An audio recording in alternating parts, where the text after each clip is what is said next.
ঘুম থেকে উঠেই ফোকটে রেশন আনতে যাচ্ছি, এই সঞ্জয় মুখটা লোকা ফ্রির মাল আনতে যাচ্ছি, লোকে দেখলে কি বলবে, একটা তো প্রেস্টিজ বলে ব্যাপার আছে নাকি। হাইডোল রেশন দোকান চলে এসেছি, এ তো দেখছি পুরোই ফাঁকা। যেই কাকাটা খবর দিচ্ছে তাকে একটা চুমু দিতাম, কিন্তু দিতে পারছি না, সরি। খুব জোর হিসু পেয়ে গেছে, হিসু টিসু করে মন হালকা করে পেট হালকা করে এসে দাঁড়িয়ে গেলাম কাকার পেছনে লাইনে, আর মাত্র দুজন বাকি। তারপর মাছরাঙা চিহ্নে ভোটটা মেরে দিলাম, ভাবছি এবারে ইলেকশনে দাঁড়াবো। চালটা কি পরিষ্কার রে, সরকারের থেকে প্রায় বিশ্বাস উঠেই গেছিল, কিন্তু রেশন দোকানে এসে আবার বিশ্বাসটা ফিরে পেলাম। আটাটা গুনে নেই, ওকে ডান, ব্যাকতল চল সঞ্জয়। চাল আটা নিয়ে বাড়ি ফিরছি, আর সাইকেল আবার ডান্স করছে, এখনো আমাকে বোধহয় চেনে না। তো হামকো কে নাচায়েগা, আমি নাচাকার ছোড় দেগা। বাড়ি চলে এসেছি, শরীরটা ভক্কম ক্লান্ত, তাই একটা লেডি বিস্কুট মুখে নিয়ে নিলাম। ও চা আছে ভুলে গেছি।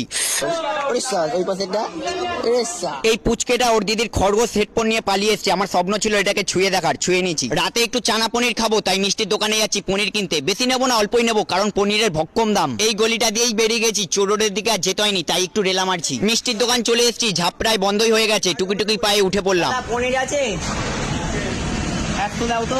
এই সিঙ্গাড়াগুলোতে হেভি লোভ মেরে দিচ্ছি, খুব খিদে পেয়ে গেছে, থাক একেবারে বাড়িতে গিয়ে ছাঁটাবো। পনিরটা নিয়ে নিলাম, চানা পনিরের সাথে নানটা বেশ হেভি মানাবে, তাই দইটাও নিয়ে নিলাম। চোর রোড দিয়ে যাচ্ছি, আর দাদাটা জানে না বোধহয়, সে থাকবে কিন্তু তার ফোন নয়, থাক আমি ফোনটা জাঙ্গিয়ার ভেতর ঢুকিয়ে নিই। সাইকেলটা নিয়ে দাঁড়িয়ে গেলাম, দেখছি বাচ্চারা ফুটবল খেলছে, আরে সাবাস রোদ উঠেছে রে। না এই সুযোগে চানটা করে নি, আজ প্রায় 3 দিন ধরে চান করিনি। চান টান করে এসেই থালা সাজুগুজু করে দিচ্ছি, করলা আলু ভাজা আর টমেটো ভাজা। আজকে এই ভাজাভুজি দিয়েই কাজ চালাতে হবে, তাই দেরি না করে পকাত করে ছাঁটিয়ে দিলাম। বিকেল বেলা একটুখানি ছাদে চলে এলাম, ঠ্যাঙের ওপর ঠ্যাং তুলে মনে মনে একটু গান করছি, এ তোর কোন কোন জায়গায় ব্যথা গো বান্ধবী ললিতা।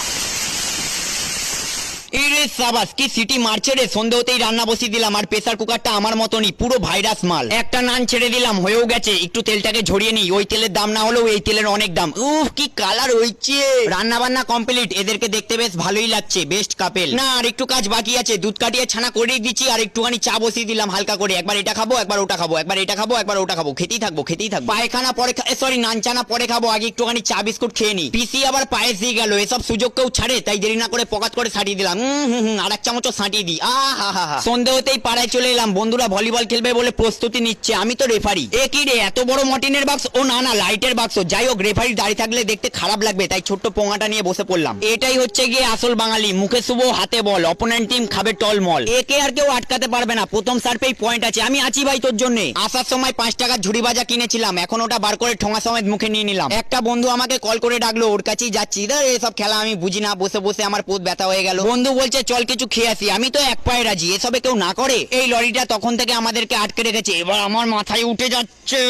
অনেক সহ্য করেছি, আর নয়, এবার আমার পালা, নে এবার দেখ কেমন লাগে। আমাদের মতো রেস্টুরেন্টে চলে এলাম, যা বন্ধু অর্ডারটা দিয়ে আয়। থালা সাজুগুজু করেই এসছে, আমাকে আর করতে হয়নি। 6টা মোমো ভূত, টক ঝাল সস, পাশে এক বাটি স্যুপ। এখানে এসেও দেখতে হচ্ছে তু মুঝসে প্যার করতি है नहीं करती, কোথায়